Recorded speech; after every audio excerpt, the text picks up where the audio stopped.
This is the story of Miguna, a lawyer, an exile, a rebel, a family man, and a controversial voice of conscience in modern Kenya. From humble beginnings in Miguna village to global headlines, we trace his journey through struggle, ambition, love, and conflict. Miguna was born in Miguna village, Nyando, Kenya. He attended Apondo's primary school before moving to the prestigious Njiri Secondary School in Murang'a. At the University of Nairobi, in the mid-1980s, he rose as a student leader advocating for multi-party democracy.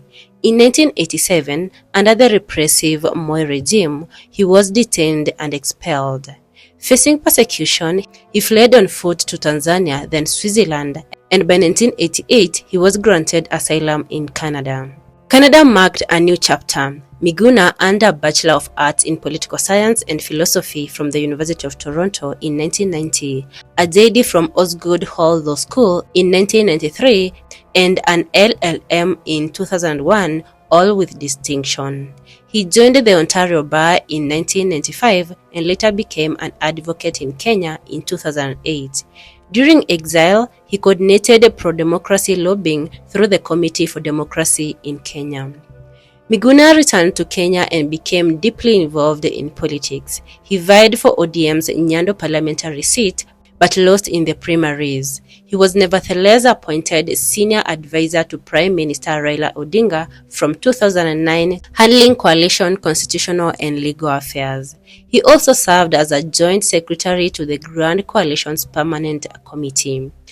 In 2011, he was suspended for alleged misconduct, a decision later reversed, though Miguna declined reinstatement. In 2012, Miguna published Peeling Back the Mask, A Quest for Justice in Kenya, a scathing critique of Raila Odinga that led to protests, effigies, and even physical attacks during promotions. His sequel, Kidneys for the King, followed in 2013.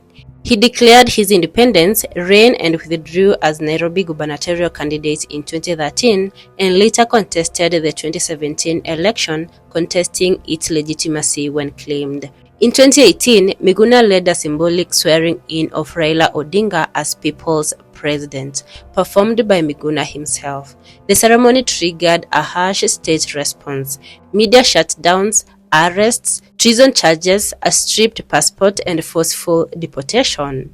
The courts later ruled the government had grossly violated his rights, ordering issuance of a new Kenyan passport and awarding compensation for the destruction of his home and unlawful detentions.